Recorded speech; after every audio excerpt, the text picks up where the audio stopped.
저희 딸 이제 근아가 이제 고등학교 이제 졸업할 쯤에 수능을 보고 본인이 이제 사회 경험도 하고 아르바이트도 이렇게 하려는 마음이 있어서 양덕에 있는 이디야 이제 커피숍에 이제 아르바이트를 하게 돼서 첫 출근을 했습니다. 그래서 첫 출근하는 날에 본인이 이제 앞치마 입은 그런 셀카 사진을 이제 저에게 카톡을 보내면서 7글자의 메시지를 보냈습니다.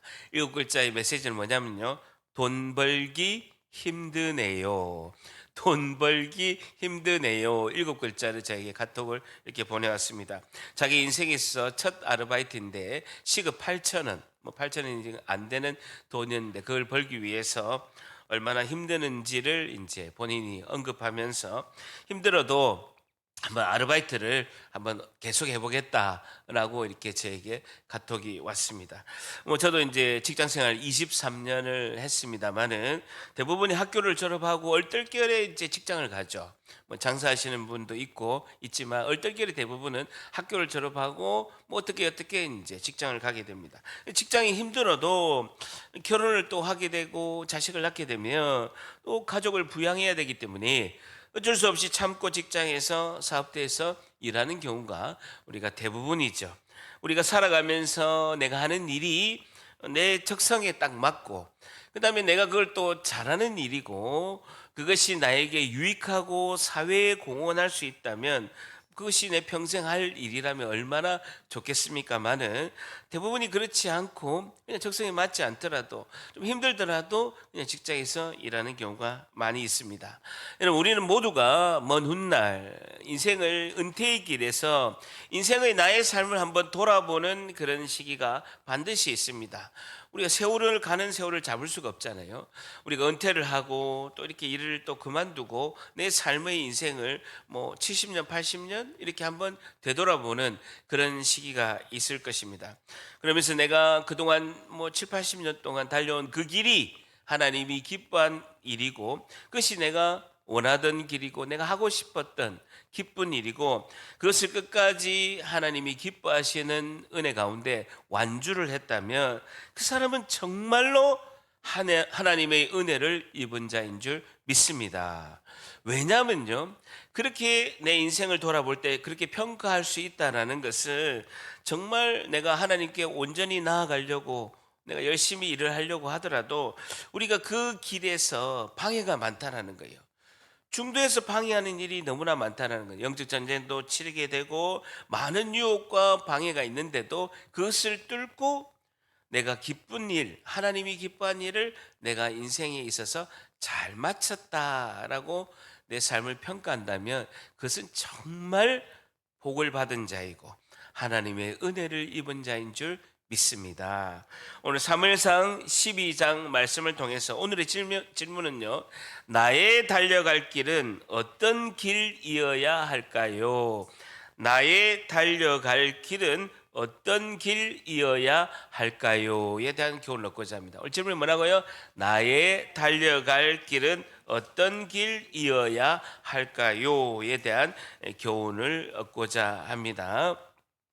자, 11장의 마지막 절 11장 한 15절을 보게 됩니다. 11장 15절에 보게 되면 하나님께서는 사울을 왕으로 이스라엘 백성들이 하나님에게 세상의 왕을 세워달라라고 해서 사울을 왕을 선출했음에도 불구하고 사울이 여전히 사명을 깨닫지 못해서 밭에서 소를 몰고 농사를 짓고 있습니다. 그때 하나님께서 그 사울 왕과 이스라엘 백성에게 사명을 깨닫게 하기 위해서 암몬과의 전쟁을 일으키게 되고 전쟁을 통해서 사명을 깨닫게 하게 되죠. 그래서 그 이후에 사울을 자신들의 왕으로 정식으로 세우는 일이 있게 됩니다. 11장의 마지막 절 11장 15절을 보게 되면요. 모든 백성이 그 베이스 캠프인 길갈로 가서 거기서 여호와 앞에서 사울을 왕으로 삼고 길갈에서 여호와 앞에 화목제 제사 예배를 드리고 사울과 이스라엘 줄 쳐보세요. 모든 사람이 거기서 크게 기뻐하니라라는 것이죠. 한번 줄쳐보세요. 이스라엘 백성들은 전쟁에서 승리하고 나서 다른 이방 나라, 다른 나라처럼 실력이 있고 특출한 왕을 우리가 세웠으니 앞으로도 우리가 전쟁에서 승리하고 걱정이 없다. 다른 나라처럼 우리도 왕이 있다. 우리는 이제 앞으로 전쟁이 일어나도 우리도 암몬 전쟁에서 승리한 것처럼 승리하고 우리는 기쁘다. 우리도 왕이 있다라고 기뻐했죠. 이스라엘 백성과 사울 왕이 다 기뻐했습니다. 그러나 단 한 사람 사무엘은 기뻐하지 않았던 것입니다. 단 한 사람 사무엘은 기뻐하지 않았죠. 왜 그렇습니까? 진정한 왕이 하나님이시고 세상의 왕을, 진정한 왕이신 하나님을 놔두고 세상의 왕을 세우면서 기뻐하는 백성들의 모습을 보고 사무엘은 기뻐하지 않게 됩니다. 자, 그리고요, 이스라엘의 마지막 사사이고 마지막 선지자인 사무엘은 은퇴를 해야 하겠다라고 생각을 하고 이스라엘 백성에게 고별 인사를 합니다. 12장 1절 보세요. 12장 1절에 우리 한글 본문에 없는데 원어를 보니까 그리고라는 게 있습니다. 15장 15절을 이끌어가면서 갈로 열고 그리고 사무엘이 온 이스라엘에게 이르되 보라 너희가 내게 한 말을 조chấp 내가 다 듣고 너희 위에 왕을 세웠더니라는 겁니다. 너희가 내게 한 말을 내가 다 들었다는 거예요. 사무엘이 다 들었다는 것은 뭡니까? 너희가 다른 나라처럼 왕을 세워달라라고 요구한 것을 사무엘이 다 듣고 설득을 했습니다. 왕을 세우면 이런 문제가 있고 이것이 너희들에게 굉장히 고난으로 올 것이다 라고 했음에도 불구하고 그들이 자꾸 고집을 펴고 요구하니까 너희 요구대로 내가 왕을 세웠더니 2절에 이제 왕이 너희 앞에 출입하느니라 오고 가는 왕의 모습을 너희들이 보고 있지. 보라 나는 늙어서 머리가 휘어졌고 내 아들도 너희와 함께 있느니라. 내가 어려서부터 오늘까지 너희 앞에서 왔다 갔다 출입을 하였거니와. 하나님 말씀도 그동안 내가 오랫동안 가르쳤고 그 말씀으로 백성을 내가 인도해 왔는데 이제 왕이 선출되었으니까 나는 이제 은퇴하려고 한다라고 2절까지 말씀하고 있습니다. 한번 들어보세요. 여러분 우리 신앙도 마찬가지입니다. 우리 신앙은요 우리에게 주어진 이 성경 말씀, 이 성경 말씀이 하나님 말씀이 전부이고 모든 것입니다. 이 하나님 말씀 안에 우리가 어떻게 살아야 될 교훈이 다 기록되어 있습니다. 우리가 어떻게 살아야 하고 또 우리가 어떻게 하나님께 순종해야 되는 모든 것이 이 성경 말씀에 다 알려주고 있습니다. 그런데요 우리가 신앙이 성숙하지 않게 되면, 신앙이 온전하지 않게 되면 여기 있는 이스라엘 백성들처럼 하나님 외에 뭘 세워달라는 거예요. 하나님 말씀이면 충분하고 예수 그리스도 한 분이면 충분한 줄 믿습니다. 이 신앙의 고백이 있어야 되는데 하나님 말씀 외에 뭘 세워달라는 거예요. 세상에 왕을 세워달라는 것처럼 이스라엘 백성이 요구한 것처럼 우리도 뭔가를 요구합니다. 뭔가 세상의 가치관 그리고 인간의 경험과 생각으로 뭔가 눈에 보이는 것을 세워달라라고 요구하는 경우가 많이 있다는 것입니다. 우리 하나님의 백성들은 한 사람 한 사람이 이 하나님 성경 말씀에 순종하고 최선을 다해서 나아가면 하나님께서 우리의 주인이 되시고 왕이 되셔서 우리의 삶을 가장 선하신 길로 인도하실 줄 믿습니다. 여러분 저는 이제요 매년 하는 그 다니엘 기도회가 굉장히 은혜롭게 이제 보고 있습니다.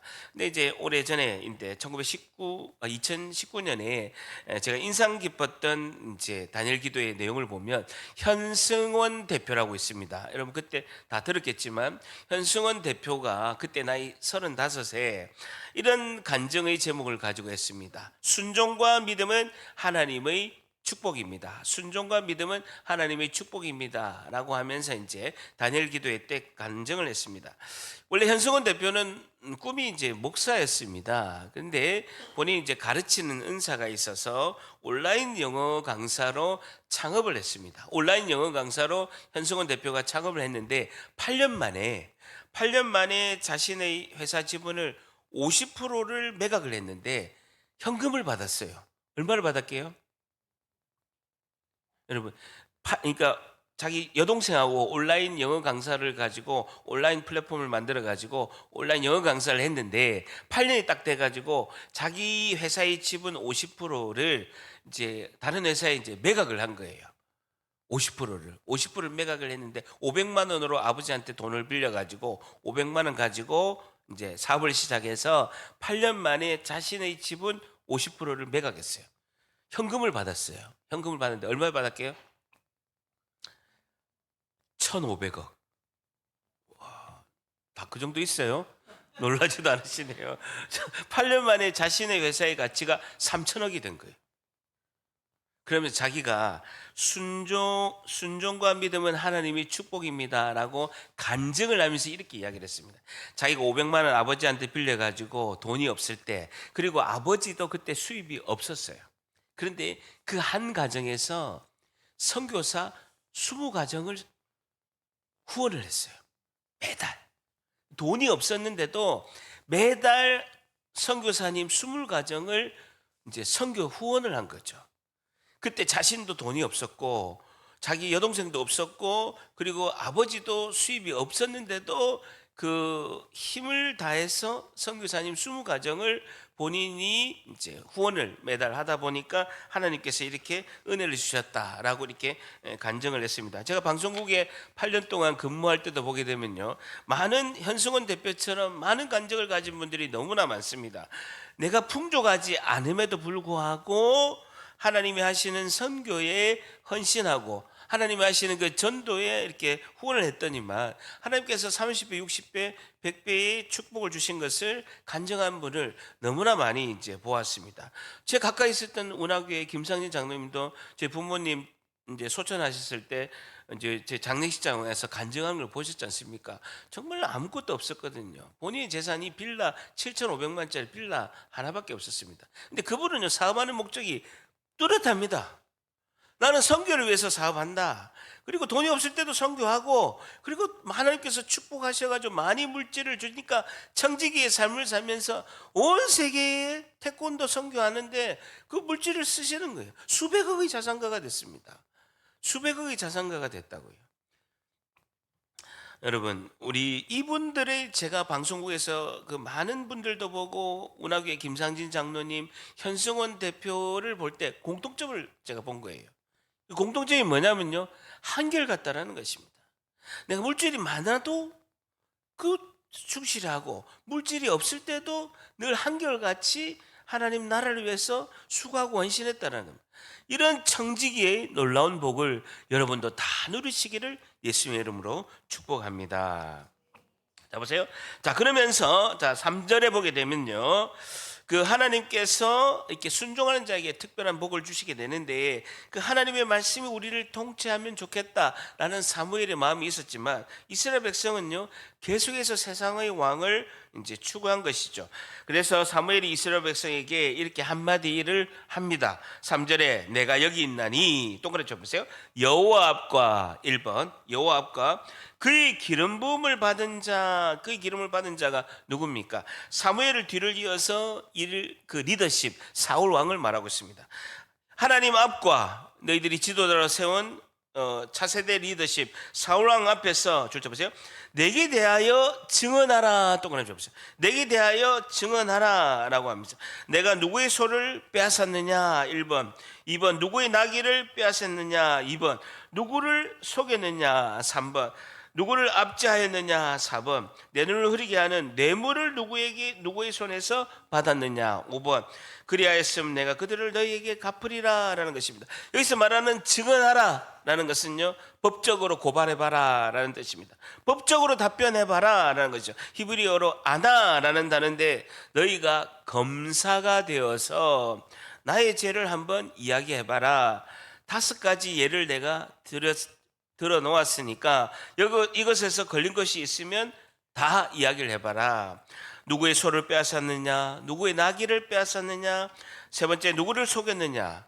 4번째 누구를 강압적으로 압제했느냐? 5번째 뇌물을 누구의 손에서 받았느냐? 그 죄가 있다면 이야기해봐라 라는 것이죠.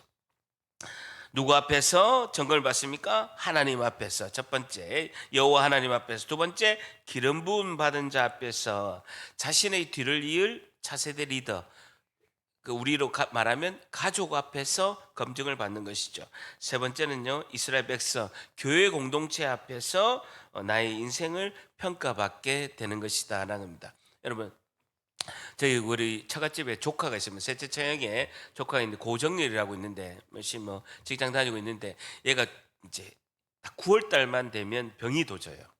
9월 달만 딱 되면요 신학대학원 접수 기간이 10월부터 오거든요. 그럼 9월 달만 되면 신학대학원 간다는 거예요.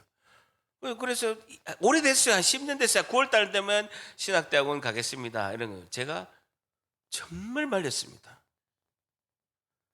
사명자는 소명자는 세 단계 검증이 있다. 똑같습니다. 너 개인이 하나님 앞에서 개인이 소명을 받았느냐는 거예요. 개인이 하나님 앞에서 온전히 소명을 받은 자라고 확신하느냐. 두 번째, 가족이 확신을 줘야 됩니다. 쟤는 보니까 목사가 되면 안 되는 애야. 매일 게임하고 자고 게으르고 나태하고 새벽기도 한 번도 안 해. 예배도 나갔다 말았다. 그러면 소명자가 아닌 거예요. 그까지 통과했다 하더라도 세 번째, 교회 공동체가 인정을 해줘야 됩니다. 저 사람은 정말 목사가 되어야 된다. 저 사람이 목사가 안 되면 누가 목사가 되겠느냐라고 교회 공동체가 인정을 해줘야 돼요. 우리의 삶이 하나님 앞에서 내가 검증을 받고 우리 가족이 나를 검증을 합니다. 세 번째는 교회 공동체가 내 삶을 검증을 한다는, 이걸 세 개가 통과가 되어야 된다라는 거죠. 사무엘이 그렇게 이야기하고 있습니다. 이스라엘 백성 앞에서, 여호와 하나님 앞에서, 차세대 리더십인 사울 왕 앞에서 나를 한번 검증해봐라 라고 이야기하는 것이죠. 자, 4절에 보게 되면요, 그들이 이르되 당신이 우리를 속이지 아니했고, 이스라엘 공동체가 검증하는 거예요. 속인 적이 없다는 거예요. 강압적으로 압제한 적도 없고 누구의 손에서 아무것도 빼앗은 적이 사무엘은 없나이다. 흠을 잡을 수가 없다라는 것이죠.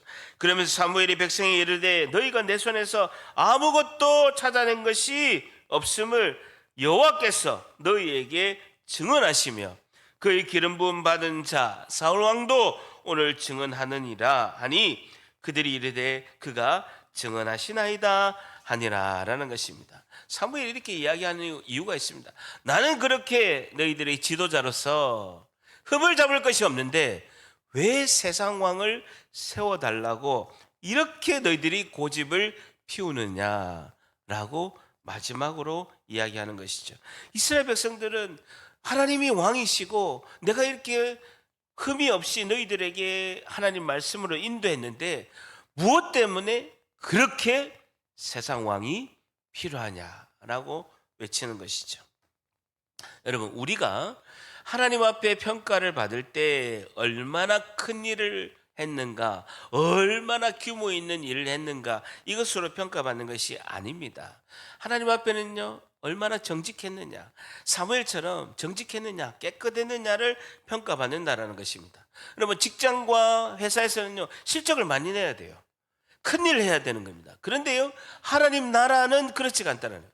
하나님 나라에서 하나님이 평가할 때는요, 큰 일, 많은 실적을 평가하는 것이 아니라 얼마나 죄에서 떠나서 깨끗하고 정직했느냐, 이것을 하나님께서 평가하신다라는 것이죠. 오늘 첫 번째, 나의 달려갈 길은 어떤 길을 이어야 할까요? 첫 번째, 정직한 길입니다라는 것이죠.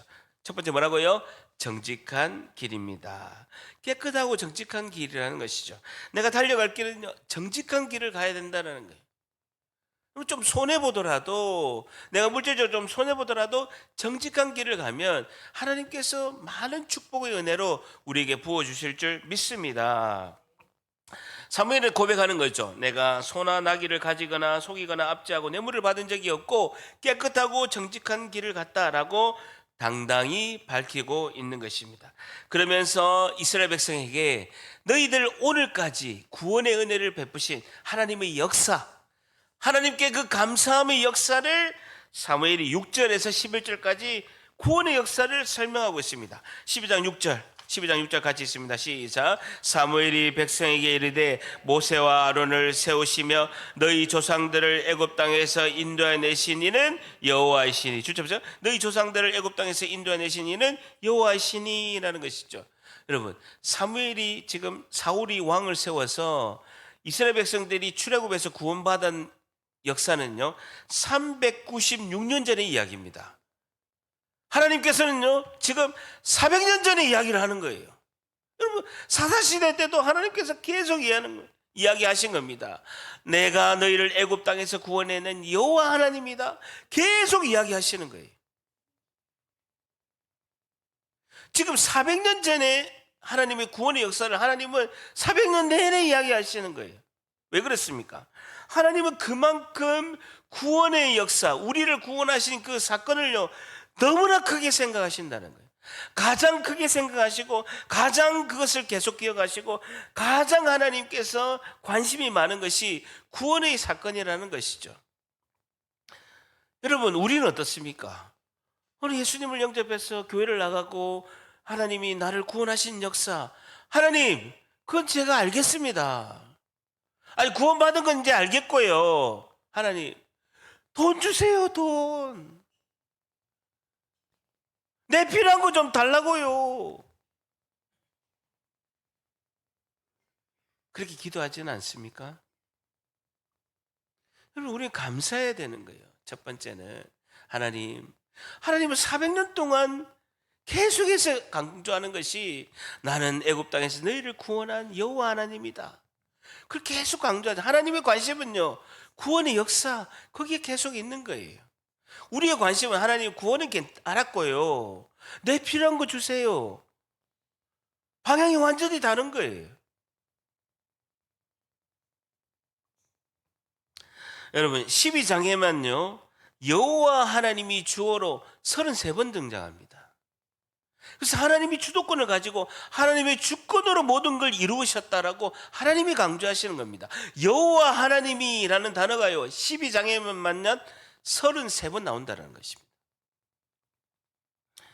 핵심은 참된 왕은 구원을 베푸시는 하나님이시다라고 말씀하시는 겁니다. 자, 내려와서 12절 봅니다. 12절 보게 되면 너희가 암몬 자손의 왕 나하스가 너희를 치러 옴을 보고 너희 하나님 여호와께서 보세요. 너희 왕이 되심에도 불구하고, 진정한 왕은 하나님 한 분이시잖아. 그럼에도 불구하고 너희가 내게 이르기를 아니라, 보세요. 아니라 우리를 다스릴 왕이 있어야 하겠다 하였도다라는 것입니다. 얼마나 고집을 피우는지. 이 이스라엘 백성이 우리의 모습입니다. 우리의 모습과 똑같다라는 거예요. 하나님께서 왕이 되셔서 전쟁에서 승리하였음에도 불구하고 아닙니다, 우리를 다스릴 세상의 왕을 주세요라고 계속 고집 피우는 거예요. 그 대가 지불을 받게 되는 것입니다. 이스라엘 백성이 13절에 이제 너희가 구한 왕이라는 거예요. 사무엘 뜻도 아니고 하나님 뜻도 아니라는 것입니다. 진짜 왕은 조금 있다가 오게 될 다윗을 왕으로 세우려고 하나님이 준비하셨습니다. 근데 다윗이 너무 어려워. 아직 그때가 안 됐다라는 것이죠. 이제 너희가 구한 왕, 너희가 택한 왕을 보라. 여호와께서 너희 위에 왕을 세우셨느니라. 14절에 너희가 만일 여호와를 경외하여 그를 섬기며 그 하나님의 목소리를 듣고 여호와의 명령을 거역하지 아니하며 또 너희와 너희 다스리는 왕이 너희 하나님 여호와를 따르면 좋겠지만은 15절에 너희가 만일 여호와 하나님의 목소리를 듣지 아니하고 여호와의 명령을 거역하면 여호와의 손이 너희 조상들을 치신 것 같이 보세요. 너희를 치실 것이다 라는 겁니다. 너희를 치실 것이다 라는 것은 하나님이 보호하시지 않겠다라는 거예요. 하나님이 내버려 두신다라는 거예요. 적이 공격하더라도 하나님이 막아주시고 보호하시는 은혜를 베풀지 않겠다라고 이렇게 말씀하고 있습니다. 이 사무엘의 이 설교, 마지막 고별 은퇴 설교를 듣고 이스라엘 백성이 감동을 받아서 회개하고 돌아와야 되는데 별로 동의하지 않습니다. 그러면서 사무엘이 그렇게 은퇴 설교를 하더라도 우리 생각이 옳아요 라고 그들이 이렇게 생각하고 있을 때 16절에 사무엘이 안 되겠다, 기적을 보였어라도 이 백성들을 설득해야 되겠다라고 합니다. 그러면서 너희는 보세요. 이제 가만히 서서 여호와께서 너희 목전에서 행하시는 이 큰일을 앞으로 봐봐라 라고 이야기하는 것이죠. 어디서 많이 들은 것 같지 않습니까? 16절 말씀 많이 들은 거죠. 어떤 이야기입니까? 출애굽기 14장 13절에 모세가 홍해 바다에서 있을 때 뒤에는 애굽 군대가 오고 있습니다. 양쪽에는 산이 막고 있고 엄청나게 깊은 홍해 바다가 앞에는 있는 거예요. 진퇴양난이죠. 이스라엘 백성들이 원성이 가득합니다. 아니 애굽 군사들이 뒤에서는 오고 있죠. 불기둥 구름기둥으로 하나님 막으셨죠. 옆에는 산이에요. 앞에는 깊은 홍해 바다입니다. 이스라엘 백성이 뭐라고 했습니까? 우리를 무덤이 없어서 여기서 죽이려고 하느냐고 막 원망 불평할 때 모세가 이스라엘 백성에게 출애굽기 14장 13절에 이렇게 외치고 있습니다. 모세가 이스라엘 백성에게 이르되 너희는 두려워하지 말고 가만히 있어서 여호와께서 오늘 너희를 위하여 행하시는 구원을 보라 라고 말씀하고 있습니다. 너희가 오늘 본 애굽 사람을 영원히 다시 보지 아니하니라 라고 이렇게 이야기합니다. 그러면서 이 말을 하고 지팡이를 내미니까 홍해가 갈라진 거예요. 그 깊고 깊은 바다 홍해가 갈라진 것처럼 사무엘도 오늘 이스라엘 백성에게 너무나도 그들이 깨닫지 못하니까 하나님께 기도해서 내가 하나님의 뜻을 기적으로 보여줄 테니까 이제 가만히 있어서 여호와 하나님께서 너희 목전에서 행하시는 이 큰일을 지금 한번 봐봐라 라고 이야기하고 있죠. 그러면서 어떤 기적이 일어날 것인지 17절에 오늘은 줄자 보세요. 밀베는 때가 아니냐라는, 밀베는 때의 줄자 보세요. 4월 셋째 주부터 6월 둘째 주까지가 밀베는 때입니다. 그때는요 추수할 때라서 비가 절대로 안 올 때입니다.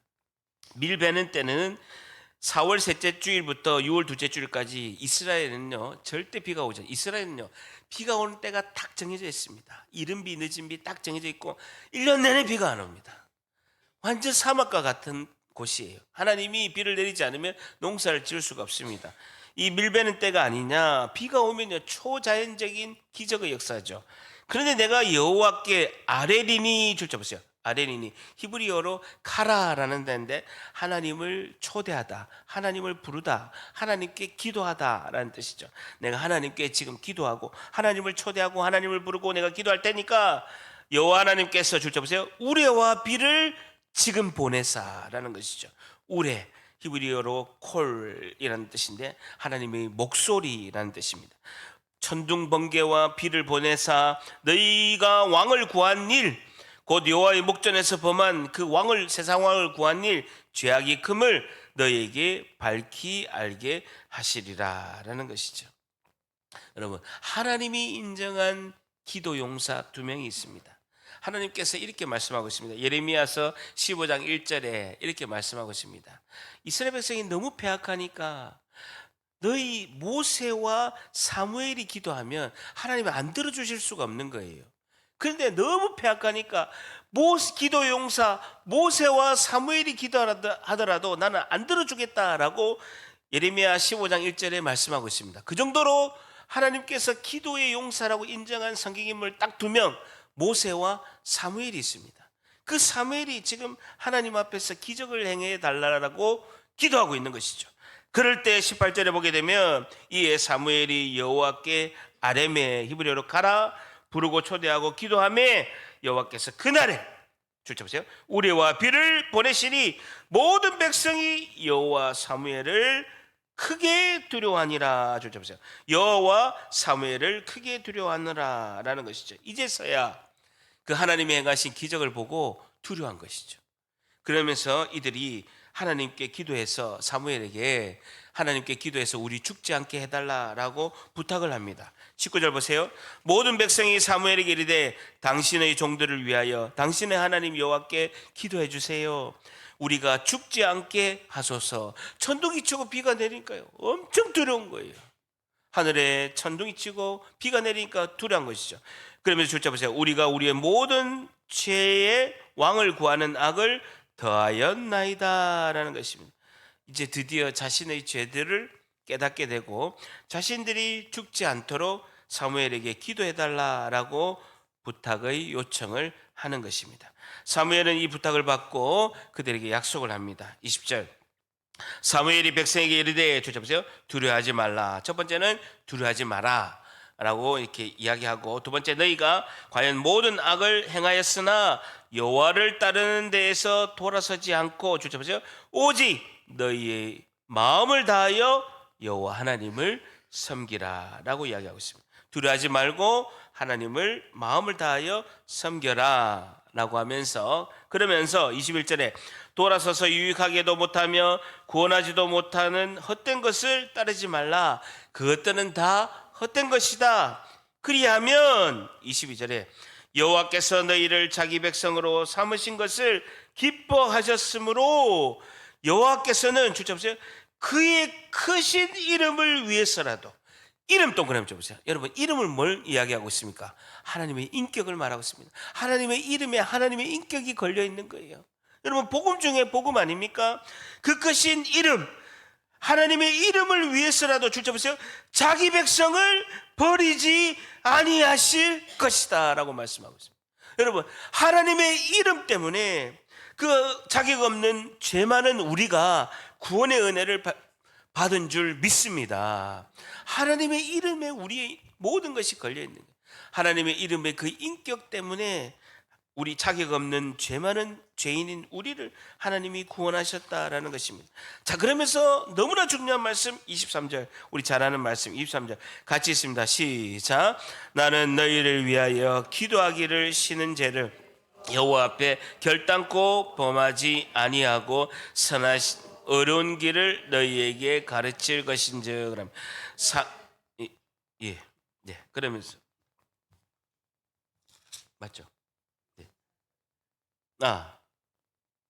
맞아요. 예, 맞습니다. 자, 사무엘은 백성들에게 기도하는 것을 앞으로 자신은 쉬지 않겠다라고 이야기하고 있습니다. 그러면서 기도 안 하는 것은 죄라고 본인은 고백하고 있습니다. 자, 오늘 두 번째, 나의 그 달려갈 길은 어떤 길이어야 할까요? 두 번째, 기도의 길입니다라는 것이죠. 뭐라고요? 기도의 길입니다. 기도하는 길을 우리가 삶을 살아야 된다라는 것이죠. 나는 너희를 위하여 기도하기를 쉬는 죄를 여호와 앞에 결단코 범하지 아니하고 선하고 의로운 길을 너희에게 가르칠 것인지라는 것이죠. 이스라엘 백성은 아직 영적 어린아이입니다. 영적 어린아이이기 때문에 사무엘이 기도하지 않으면 이스라엘은 망하는 길로 가는 것이죠. 마찬가지로 우리가 어린아이가 위험한 물가에서 놀고 있다고 한다면 어른은 그 어린아이를 보고 그 어린아이가 물가에서 다치지 않게끔 이렇게 잘 가이드를 해야 되는 것이 어른의 역할인 것처럼, 우리가 영적으로 교회 공동체 안에서 신앙이 약하고 영적으로 믿음이 약한 사람이 있다면 그 사람을 위해서 우리가 중보기도 해야 될 줄 믿습니다. 그 하나님 기뻐하시는 거예요. 정말 하나님께서 중보기도를 기뻐하신다라는 것이죠.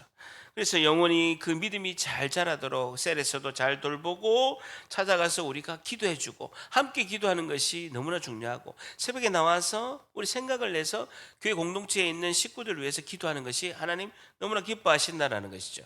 베드로전서 5장 8절에 보게 되면 근신하라 깨어라 너희 대적 마귀가 우는 사자같이 두루 다니며 삼킬 자를 찾고 있다는 거예요. 기도하지 않고 신앙이 약하고 믿음이 약한 사람을 우는 사자같이 삼킬 자를 사탄 마귀는 찾고 다닌다라는 것이죠. 그래서 우리가 그 기도의 불이 꺼지지 않고 그 악한 영들에게서 공격에서 승리하려면 우리가 중보기도를 해야 된다라는 것입니다. 여러분, 기도하는 사람은 영적 군사입니다. 기도하는 사람은 영적 군사라는 것이죠. 교회와 가정을 지키는 영적 군사가 기도하는 사람이라는 것이죠. 그 군사가 여러분 최전방에서 그 철조망 앞에서 국가와 나라를 지키는 군인이 기도하는 용사다라는 것이죠. 그래서 근데 군인이 피곤하다고 경계 건물을 서지 않으면 적들은 금방 그 휴전선을 넘어서 공격하게 돼 있다라는 것이죠. 기도를 든든히 함으로써 우리 모두가 가정과 교회를 지켜줄 줄 믿습니다. 제가 잘 아는 운하교회 신옥순 권사님이라고 계십니다. 이번에 며칠 전에 우리 남편인 김유교 장로님이 소천하셔서 제가 주일날 이제 부산에 이제 제가 너무 가깝고 저를 위해서 평생 기도해 하신 분이에요. 그래서 그 신옥순 권사님에게 김유규 장로님 소천하셔서 위로를 해드리고 제가 이제 손을 잡고 기도를 해드렸습니다. 근데 신옥순 권사님이 저에게 이렇게 간증을 하는 거예요. 교회 그분은 철야하면 신옥순 권사님, 철야의 완전 대장입니다, 대장. 제가 철야 교회 가서 철야할 때마다 그분 항상 계셨다는 걸 보면 365일 철야하시는 분이죠. 철야 끝나고 새벽기도 마치고 이제 댁에 가서 이제 쉬시는 분인데 그런 이야기를 간증을 하시더라고요. 목사님, 뭐 아직 저 자식을 되는 저한테 어릴 때부터 이제 서리 집사 때부터 저를 위해서 기도해 주신 분인데 저한테 이렇게 말씀하신 거예요. 하루는 혼자 교회 예배당에서 철야 기도를 하는데 하나님이 특별한 은혜를 주셨다는 거예요. 하나님이 정말 예수님이 그 큰 팔로 권사님을 탁 껴안으면서 기도하는 것이 너무나 고맙다라고 이렇게 하는 그 신비한 체험을 하셨다고 저한테 간증을 하시는 거예요. 그러면서 본인이 깨달은 것은 교회에 이렇게 와서 기도하는 걸 하나님이 너무 기뻐하시는구나. 하나님 너무 좋아하시는구나. 이렇게 깨달았다는. 그래서 이 은혜를 그때 예수님이 와서 기도해서 고맙다 하는 이 음성을 직접 듣고 예수님이 안아주신 그 은혜를 기억해서 평생 기도하셨다라는 거예요. 정말 자녀들이 잘 됐습니다. 정말 잘 됐다고. 이 은혜를 우리 모두가 누리시기를 주님의 이름으로 축복합니다. 자, 24절에 너희는 여호와께서 너희를 위하여 행하신, 좀 보세요. 너희를 위하여 행하신 그 큰 일을 생각하여 라는 것이죠. 그동안 하나님께서 이스라엘 백성에게, 하나님 백성에게 베푸신 그 구원의 역사, 베푸신 모든 은혜를 생각하여 오직 그를 보세요. 경외하며, 히브리어로 야레라는 뜻인데요. 두려워하라는, 두려워하고 존경하다라는 뜻입니다. 하나님을 두려워하고 존경하고, 그리고 너희 마음을 다하여 보세요. 진실이 섬기라. 섬기라 동그라미 죠. 히브리어로 아바드라는, 우리 아바드 성경이 있잖아요. 아바드라는 뜻인데요. 봉사하라라는 것입니다. 그래서 하나님을 두려워하고 하나님을 존경하고 너희는 마음을 다하여 진실이 봉사하라라고 이렇게 말씀하고 있습니다. 경외와 그 섬김은 종이 주인에게 하는 행동으로서 하나님이 가장 기뻐하신다라는 것입니다. 저를 보세요. 하나님이 두려워하고 하나님을 존경하는 것은, 하나님을 섬긴다는 것은 어떤 것을 말하고 있습니까? 여러분, 우리가 눈에 보이지 않는 하나님을 두려워하고 눈에 보이지 않는 하나님을 섬긴다는 것은 어떻게 행동하는 것을 말하는 것이냐는 것이죠.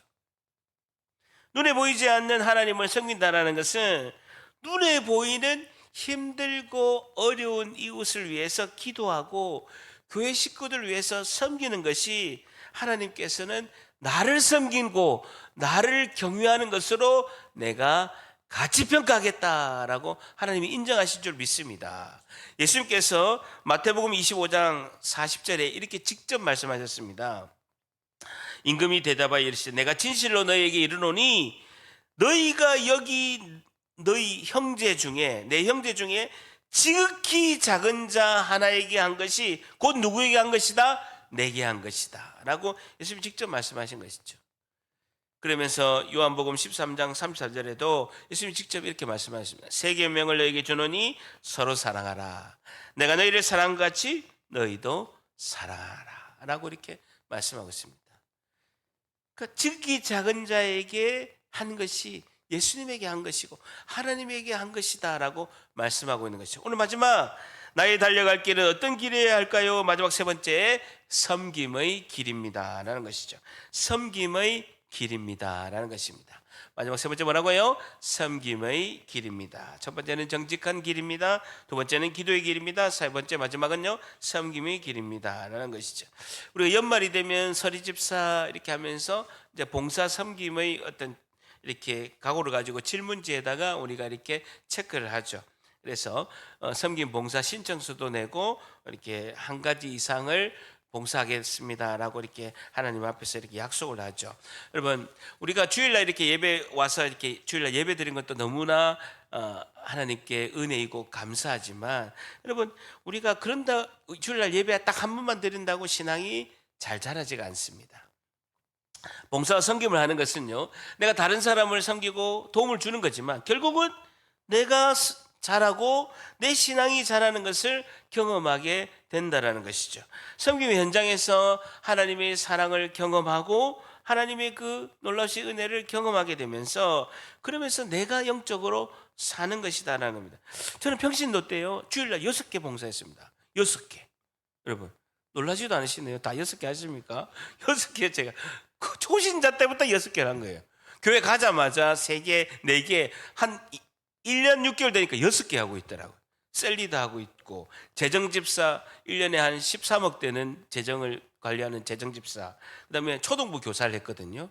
예, 3부 예배 때 초등부 교사하고, 그 다음에 2부 때는 주차봉사하고 예배 드리고 하고, 그 다음에 새가족 오면 새가족 교육도 했어요. 더 놀라운 건요, 그 큰 교회에 1층 화장실 청소 제가 담당했어요. 1층 화장실 청소 6가지 했어요. 옆 사람한테 이야기합시다. 한 가지라도 합시다. 평신도 때 셀리더 만 10년 했거든요. 평신도 때 셀리더 만 10년 하면서 정말 여러분 해운대 바다가 왜 깊은 줄 아세요? 제 눈물이 거기 다 있어요. 셀리더 10년 하면서 눈물이 거기 해운대 바다에 다 있다고요. 얼마나 마음고생을 많이 했는지. 울기도 많이 울고 상처도 많이 받고 오해도 많이 받고 셀리더 하면서 눈물 흘린 날이에요. 얼마나 많은지 모릅니다. 그때 제가 느낀 게 있죠. 우리 담임 목사님 심정이 이렇구나. 내가 담임 목사님 심정 10분의 1이라도 느끼고 하나님의 그 애타는 마음 100분의 1, 1000분의 1이라도 내가 지금 느끼고 있구나. 그걸 경험하게 이제 된 것이죠. 그러면서 제가 성숙해진 거예요. 제가 낮아지고 내려놓고 성숙해진 것이죠. 그러면서 영적으로도 내가 한 단계 뛰어오르고 하나님의 은혜를 더 깊이 이제 깨닫는 시간이 되었습니다. 여러분, 제가 지금 간증을 하나 하려고 하는데요. 자녀의 이야기라서 조심스럽게 이제 간증을 하려고 합니다. 여러분, 설교학에서 보게 되면 자기 자녀 자랑은 절대 하지 마라 라고 이렇게 설교학 교수님들이 엄청 양해인데, 이건 자랑이 아니고 양해를 구하고 제가 간증을 하나 하려고 합니다. 안 하려고 하다가 하는 거니까 나중에 뭐라고 하지 마세요. 이번에 우리 아들이 28살에 담임 목사가 됐어요. 이번에 28살에 이제 담임 목사가 발령이 났고 6월 달에 이제 행사하고 목사 안수 받고 이제 담임 목사가 됩니다. 본인이 이제 어려운 그 시카고의 트리니티 신학대학원 공부하면서 이제 교단 신학교의 공부도 이제 같이 하고 이번에 졸업하게 됐죠. 근데 정말 하나님 은혜로 1등으로 졸업했어요.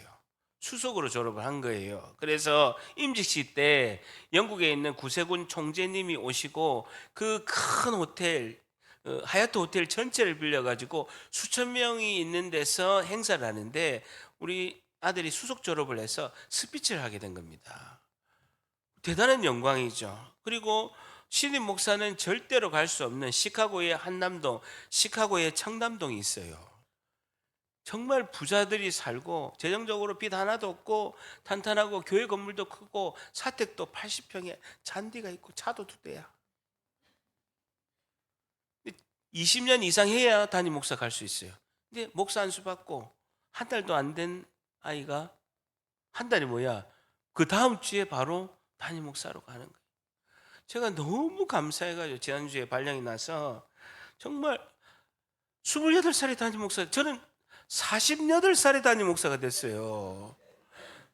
저도 얼마나 노력을 많이 했는지 모릅니다. 48에 포항 샤론교회 담임 목사가 됐어요. 근데 자기는 노력도 안 하고 28살에 시카고의 한남동에 크리스탈 레이크 교회 담임 목사가 된 거예요. 여러분, 이거 기적 아닙니까? 제가 지난주에 너무 감사해서 어떻게 28살에 하나님께서 그 좋은 교회, 그 큰 교회 담임 목사를 하는지 제가 이제 기도를 하면서 많이 울면서 하나님께 감사했습니다. 근데 하나님께서 이런 은혜를 주시는 거예요. 여러분, 저는요, 하나님이 아시지만 새벽에 기도하면요, 우리 가족을 위해서 기도는요, 매일 말미에 1분도 안 합니다. 매일 말미에 1분도 우리 가족을 위해서 기도하는 시간이 평신도 때부터 그랬습니다. 제가 기도하는 건요, 교회를 위해서, 그리고 제가 함께 동력하는 목사님을 위해서, 그리고 우리 교회 식구들을 위해서 90%는 중보기도 하는 거예요. 하나님이 생각나게 하시는 분이 있어요. 그러면요, 정말 그 애끓는 마음으로 하나님의 그 심정으로 새벽에 울면서 기도하는 거예요. 여러분, 저희 대부분의 기도를 다 우리 교회 식구들 위해서 기도하는 거예요. 교회를 위해서 기도하고, 그리고 제가 동경하는 목사님 위해서, 선교사님 위해서 기도하고, 우리 자녀를 위해서, 우리 가족을 위해서 기도하는 건요 1분도 안 됩니다. 말미에 그냥 잊어버릴까 싶어서 말미에 이제 기도를 빠뜨리지 않고 하는 것이죠.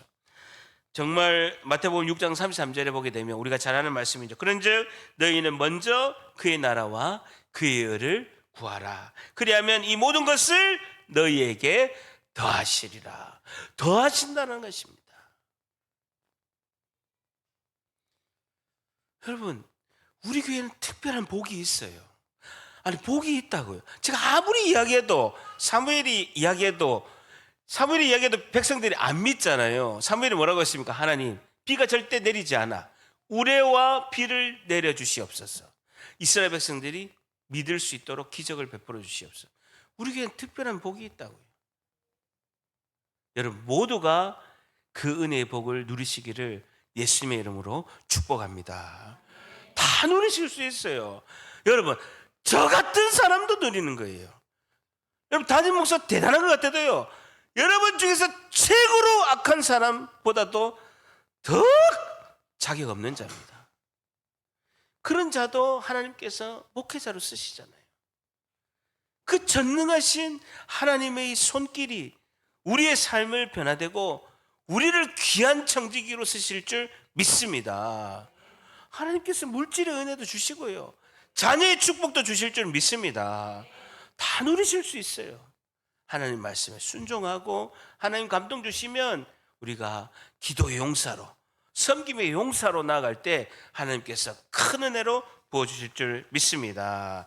우리 향하신 그 하나님의 사랑으로 우리가 정직한 길과 기도의 길과 섬김의 길을 깨닫고 나아갈 때 하나님이 주시는 그 은혜의 주인공 다 되시기를 예수님의 이름으로 간절히 축복합니다. 기도하겠습니다. 하나님,